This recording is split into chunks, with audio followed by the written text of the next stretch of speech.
Hi, Louise. Thank you so much for being with me today to share part of your story. I'm really excited to get to know you a little better, and I appreciate it. Thank you. Thank you for having me.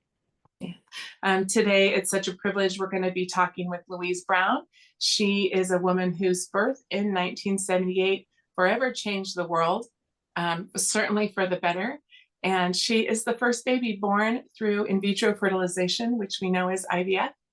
And Louise's arrival was not just a medical miracle, it was a moment of hope for countless couples that were longing to grow their families at that time.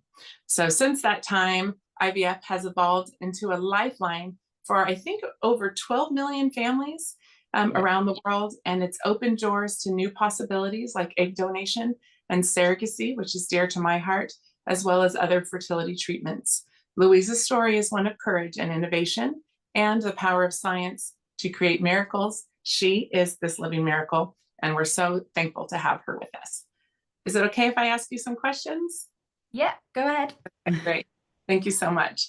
A little question on being a milestone in medical history. You're referred to this throughout medical journals and in other articles about your life. You're often referred to that. How does it feel knowing that your birth changed the world of reproductive medicine? When I was little, I didn't really sort of understand it, and it was just this thing. I had a lot of press around me. As I've got older, and when I had children of my own, you sort of realize what it's meant to 12 million People. families. Um, it makes me feel very special. I'm quite proud now that I was the first. Um, it just I just think that, well, I owe it all to the five special people, Bob Edwards, Patrick Steptoe, Jean Purdy, and my mum and my dad, because without those five people, I wouldn't be here. And maybe 12 million of more of us wouldn't be here as well. So it's down to those five people that this has all been possible. Yeah. And I'm so grateful for them and for the bravery of your parents as well to take this path. About how old were you when you started getting explanations about your birth and sort of realizing what your, I guess, how your life began and the importance of that? So I started school when I was 4.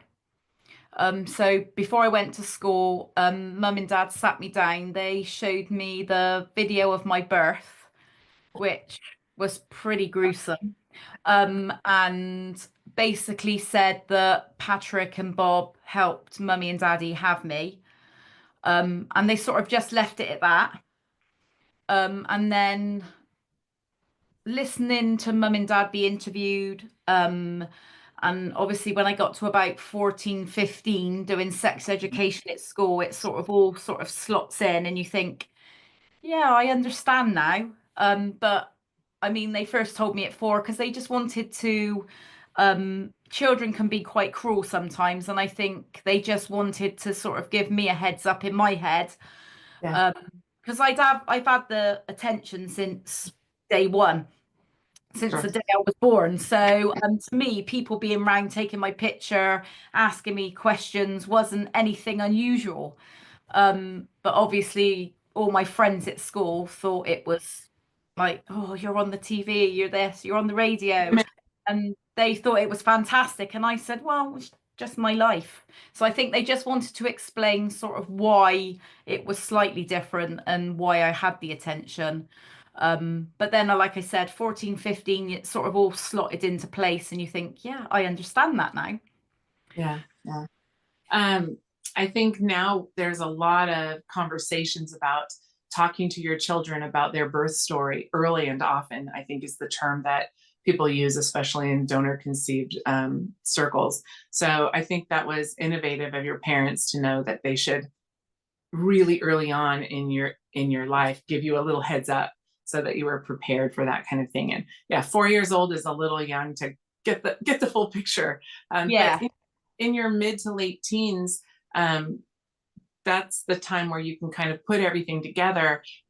Did you start to become a spokesperson at that point? At what point did you really start to embrace this part of your life and share your story with other people?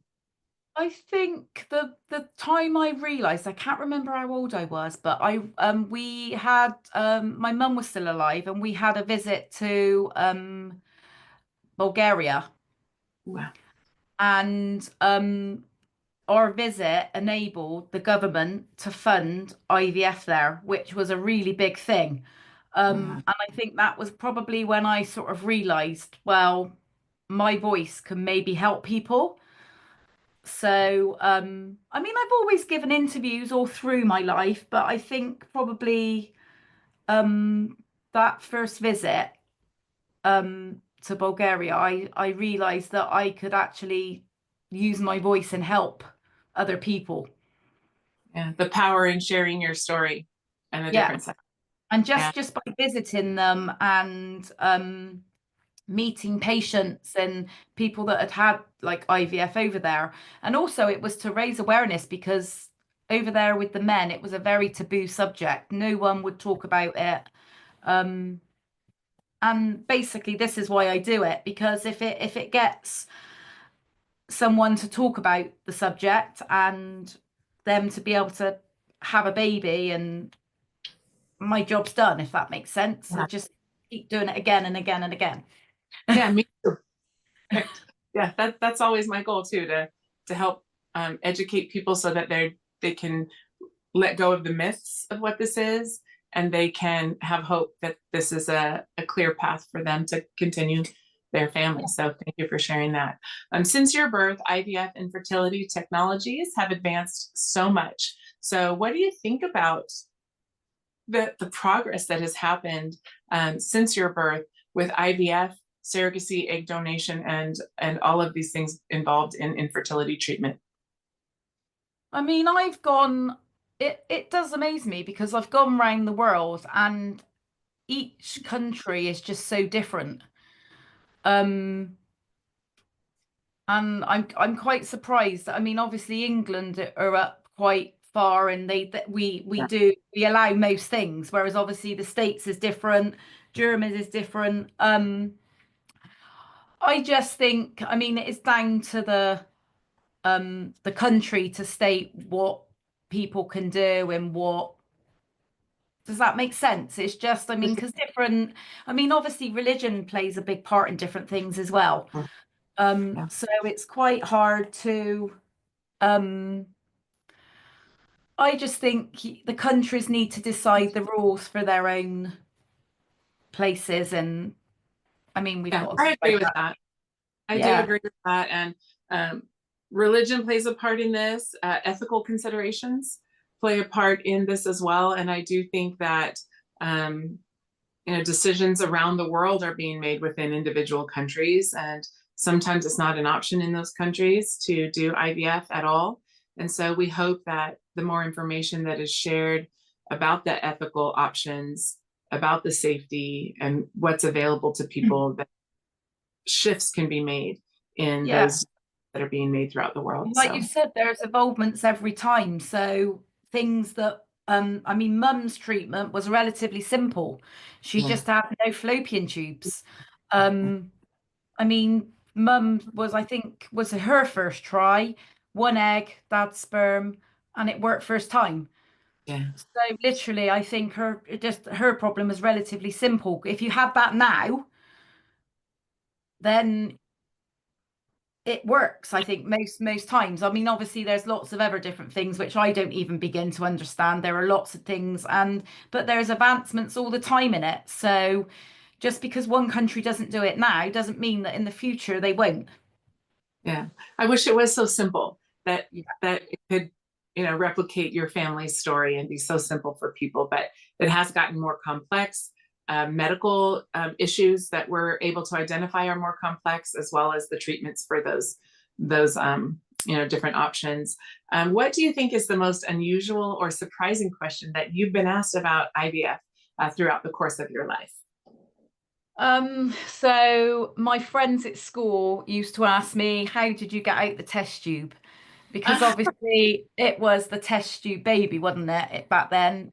Yeah, Um, but that's kids for you. Do you know what I mean? That was like, I mean, and even people today now of like grown adults have asked me, were my parents my parents? yeah, Just they because people don't understand, and if they've not been involved in it or not read it on the news, or listened to it or even watched the film, yeah. um, it's just people don't always understand. Yeah. And I think that children are so interesting in this work. So, from the surrogacy side, egg donation, and even IVF, families need to talk to their children about their plans, what they're going to do to build their family, or surrogates talk to their children about what their plan is to help another family. And we find that for the most part, the children get it. They just say, "Yeah, okay, that makes sense. Go ahead and do that."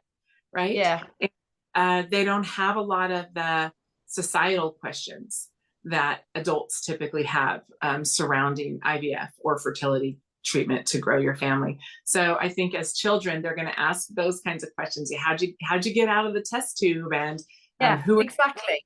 those kinds of things. And parents, when they're talking to their kids about surrogacy, our surrogates children often ask them, it's not, I don't have to have a brother or sister, right? Like, we don't have to have any more kids at our house, right?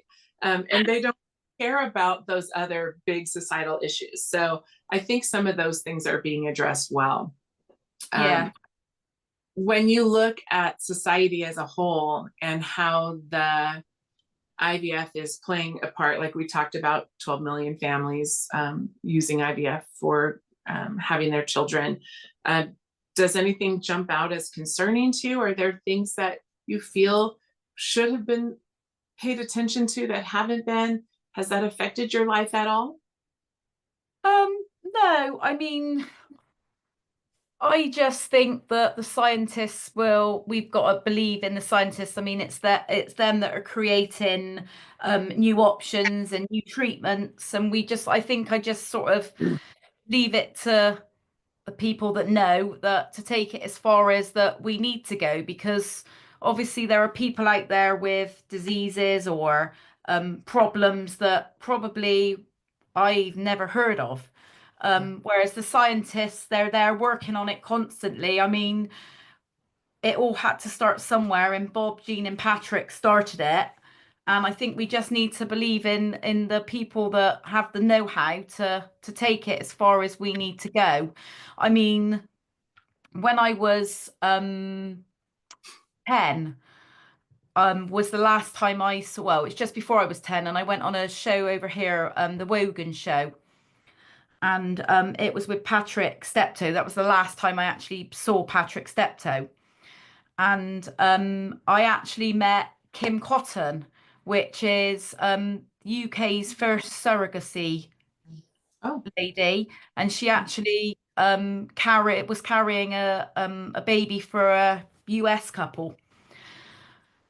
So that was really nice, and I'm still obviously in touch with Kim now. She has her own I mean, I don't know how many children she's had for people, quite a lot. But I mean, you've just got to sort of believe in the people that have the know-how to take it as far. and there's a big team, right? So it's the reproductive endocrinologist, the clinic itself, the laboratories, and for my work, it's attorneys and agencies and donor agencies, and Yeah, those women themselves who are willing to donate or to carry. And so IVF was the tiny seed that started a whole list of possibilities for yeah, family. And it really is about trusting the team that's going to surround you throughout that. yeah, And so your parents had that, a team that they trusted, that was looking for every answer for them so that they could be successful. Um, you know, your parents to me were really courageous. It was controversial, it was experimental, and they wanted you so badly. Wow, right? That they were yeah, willing to take that step forward and become part of that program. And I know there was a lot of other families involved as well that were trying at the same time. When you think about your parents, your relationship with them, the conversations that you had with them during their lifetime, um, do you find them to have been brave, or do you think it just not having a child, not having you was just not an option for them, and so that is why they went forward? Um, my mum, the day she met Patrick Steptoe, my mum said she trusted him from the word go. She Mm. trusted him, and that was um she didn't really have much to do with Bob because Bob was the scientist, so it was more Patrick, obviously, because he did her operations, he did the egg retrieval, he implanted the egg back in.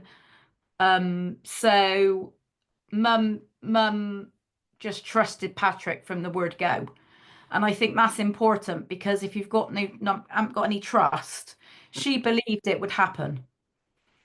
She just wanted a baby. I mean, I've got my dad was married before, so I had I've got two half sisters that are obviously older than me, and but mum just wanted a baby of her own. And she would have done anything, but she definitely, I mean, she just said she trusted Patrick, and if you can get that special relationship and you can trust someone after only meeting them once, she just believed they would give her a baby. Yeah. Yeah, trust is huge, and it's interesting. And I say this to a lot of my clients is I'm going to ask you to trust me and you don't even know me.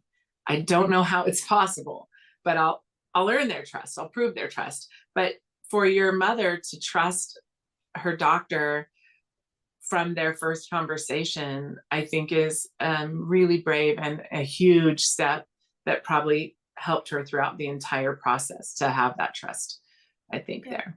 Yeah. Yeah, definitely. Yeah. So you've been in the public eye a lot. You mentioned earlier that you have done interviews your whole life since you were 4 years old. So for you, has being in the public eye about such a private and personal thing, like literally your very existence, has it felt cumbersome at times, or like attention that didn't really fit your family, that you didn't really want to have, especially as you were having children of your own? Because you have two naturally conceived children. Yes. Yeah. Yeah. Um, no, because the thing is, it's not as though, like, as I said, I've had it from day one. So this is my normal life. To me, this is my normal. Everybody else looks and thinks, oh, she's mad. Here she goes again. But I just do it. It doesn't, I mean, obviously growing up, it was sometimes a bit awkward because not being funny, when you're about 10, you don't want to be talking about your dad's sperm. Um, it's just something I used to get quite embarrassed about it, being younger. Now, I mean, you think don't it doesn't bother me. I mean, I'm an adult. You just um but yeah, that was a bit strange sometimes, and just not being able to sort of go out when I was about coming up to probably 4.5, 5. And mum was trying to take me to school, and she just had my sister, and we came out of our front door, went to walk up the road to go to school, and there's a journalist coming down the road, there's a journalist coming up the road, so we just went back in, and I had to jump over my neighbour's fence, and my neighbour took me to school. It's just things like that that were a bit of a pain. And on my 21st, I had a joint birthday party with a friend of mine, and the papers were wanting to do interviews, and I said, look, no, I'm not doing interviews. I'm going away. I'm celebrating my birthday up in Blackpool, which is about 4 and is up north from where I live. I said I'm going away for my birthday. I didn't really. Leave me alone. I had a party at home with all my family and friends, but I didn't want the press hanging around. Do you know what I mean? Like, I didn't Because you're want that. turning 21 and you just want to be with your friends. Yeah, I just wanted to be with my friends, have a drink, have a fun, have a party with my family. Just yeah, you don't want press hanging around and taking pictures of you, and Huh. but I Maybe mean, find a moment when you're turning 21. right? You And don't. obviously at my wedding, they were Yeah. at my wedding as well, and I couldn't have a normal confetti shot because you're not allowed to throw confetti within the church grounds. So, and I couldn't go outside the church grounds because the press were there. Mm. So they had to we had the bless him, the man that I hired the car from, he we did a confetti shot in the car. So literally they all threw the confetti, so it all went in the car. That poor man must have been cleaning confetti up for ages. But I mean, I couldn't have like, do you know what I mean? Like normal Yeah. confetti shots and things like that. But hey, that's life. It's Yeah. just a small, It was small for a thing. good cause, Louise.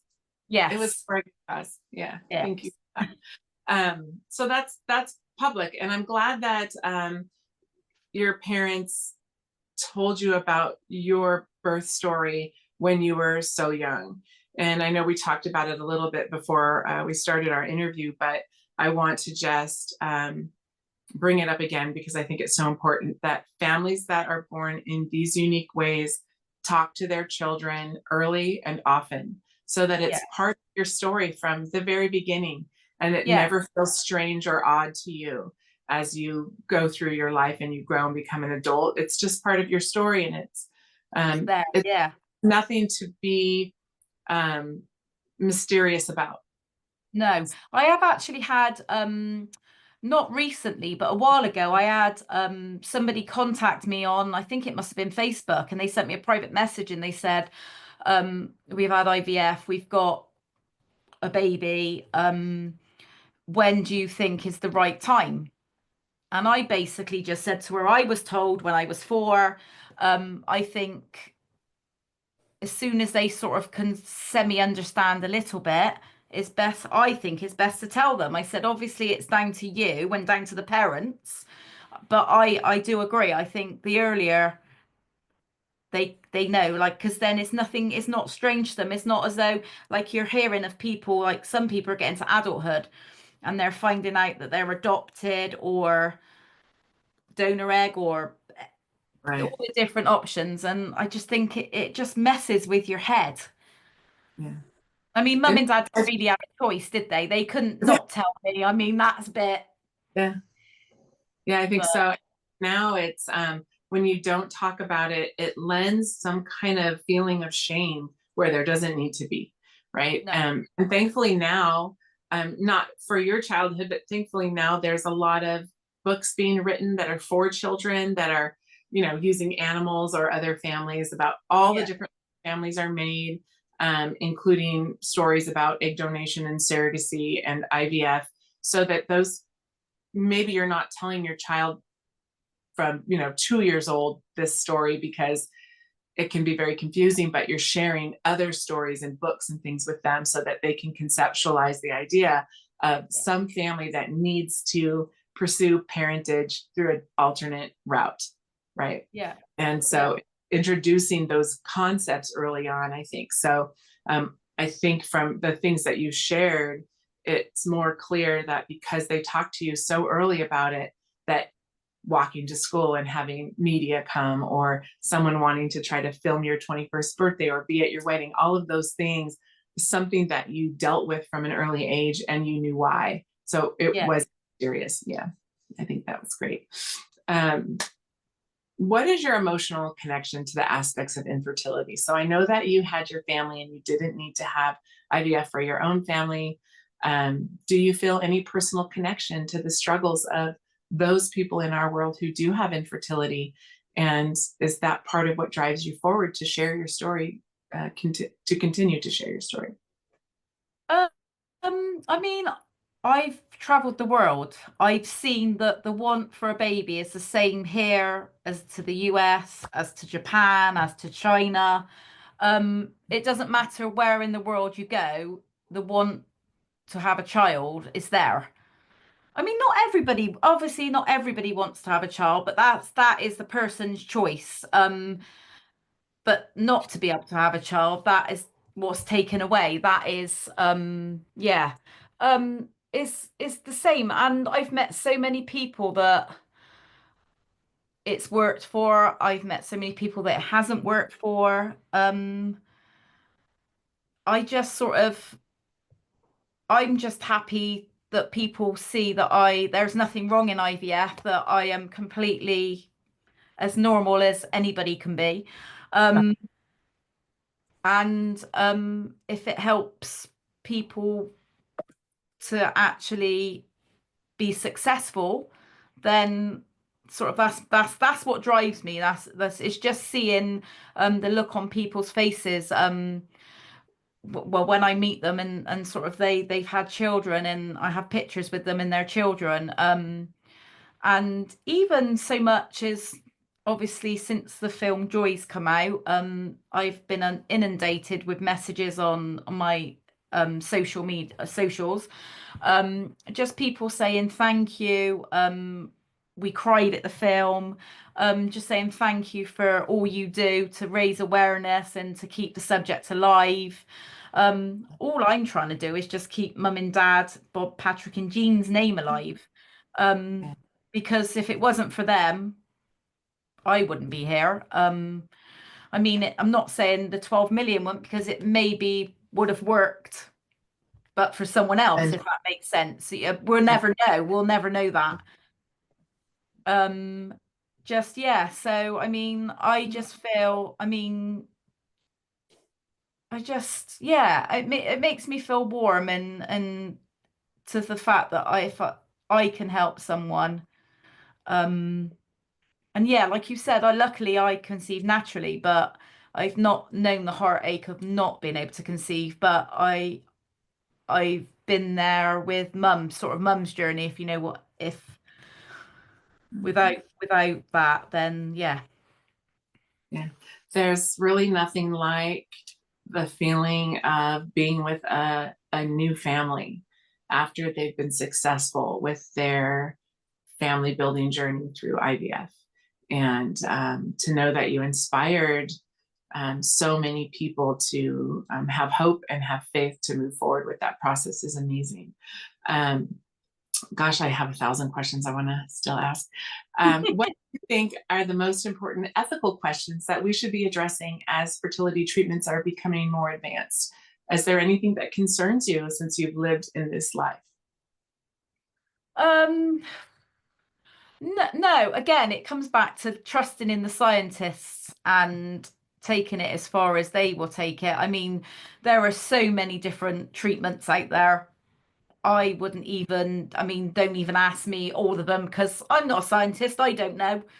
Um, I just, again, it is believing in people that to take it as far as we need to take it.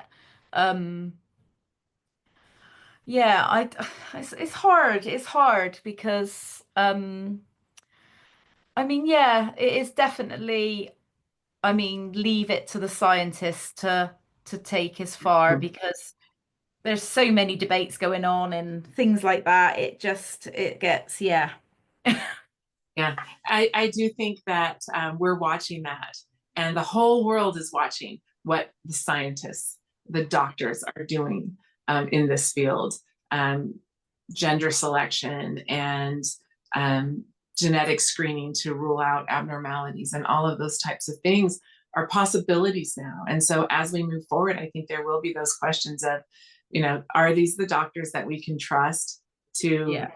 champion this cause forward in a way that's going to be ethical and safe for these families? So yeah, it's better for you and I both just to trust the Yeah. people I that mean, work with to make these medical decisions. 46 years ago, they were having the debate on should IVF be a thing complete Absolutely. stop. Yeah. So, I mean, Yeah. we've Good thing they advanced, said yes. yeah. It's a good thing. Yeah. And Yeah. so I do think that back then it was that same kind of cutting edge ethical questions and opponents and all of that that we're still facing today as the progress in the field moves forward. So um, a couple things I want to just touch base on. I know we're just about out of time. Um, you mentioned the movie Joy. I don't know if you want me to give that a little plug or not, but it's a beautiful movie.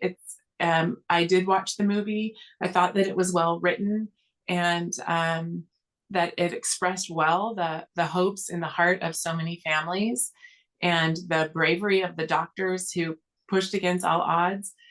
Some of the things were really interesting for me in my field because they were having some difficulties having success. And then they looked a little further and found maybe what they were missing and corrected it and were successful. And that's something that the doctors that I work with continue to do every day. Take a look at why this wasn't successful and find new technology or new information that can be used then to correct that and make it successful. So I thought that was great. And in the movie as well, and your parents were well portrayed. I think maybe you would recommend that anyone who's curious about your family's life and the birth of IVF, that's a great resource to start with that beautiful movie. Oh, definitely. Yeah. Yeah, it is. There's not really any words. I'm not very often lost for words. I mean, I thought it was brilliant, well portrayed. I thought the actors were brilliant in it. Um, I was a bit nervous about watching it for the first time for mum and dad, because obviously they're not my mum and dad, but my mum Absolutely. act my mum actually, not giving away any spoilers, people need to go and watch it for themselves, but when she's led on the bed and she says, "I think I feel pregnant," my mum actually said that. Oh, fun. Yeah. But So, that is an interesting aspect because you got to kind of take a look backwards in your history, like before you were born. well, it was written, Patrick Steptoe wrote it in his book. Yeah. So we know, but sat there watching it for the first time, I was like, I can actually imagine my mum saying that. You can And hear it with her yeah, I voice. can hear her voice saying it. And they said, well, yeah, she actually did say it. And I'm like, oh, okay. But it's just weird how, so they've got things in there like just very, very correct. And I would recommend anybody to watch it if they want to know more about the beginnings of it and things like that. Definitely watch it. And you had mentioned it's mostly accurate, right? Everything. Yes, yes, yes. I mean, So that's good. There's think a time couple there things that I are think. a bit things Yeah. that are dramatized, but Yeah. then nobody would want to watch it maybe if it wasn't. I mean, it fits in very nicely, and yeah, so definitely a must watch. Okay, and that's on streaming on Netflix currently. So if Yes. people see that, they can go there. My last question for you before we end our time together is that many people struggle with infertility and they're looking to IVF for hope. Do you have a message that you would like to share with those families? Mum believed it would happen. She believed in her head that they would help her have a baby. She would have done anything to have a baby. If Patrick Steptoe would have said to my mum, go and stand naked on your head in Trafalgar Square and you will get pregnant, she would have done that. She believed in her doctor, she trusted him. Um, it was all positive, and I can only think that that helped her. Just think positive that it will happen, and hopefully it will. Yeah, thank you so much for sharing your thoughts on that. You continue to be a symbol of hope and resilience. Sorry, I told you I wasn't going to do this, but in the work that I do every day, your life matters and made all the difference for the families that I get to help. So I'm so thankful for your warmth and that you were able to share your insights and your inspiration with me and so many others. And I wish you so much happiness in your life as it continues forward. Your very life has changed the lives of so many other families. And I appreciate that you understand that you have some responsibility to share your experience with other people, to give them hope in this world with their desires to become parents. And thank you for your time and for your honesty and openness with me today. Thank you, and keep up your great work you do and helping all your families as well. Thank you. I hope our paths cross again one day, and enjoy your evening. Thank you ever so much. Thank you.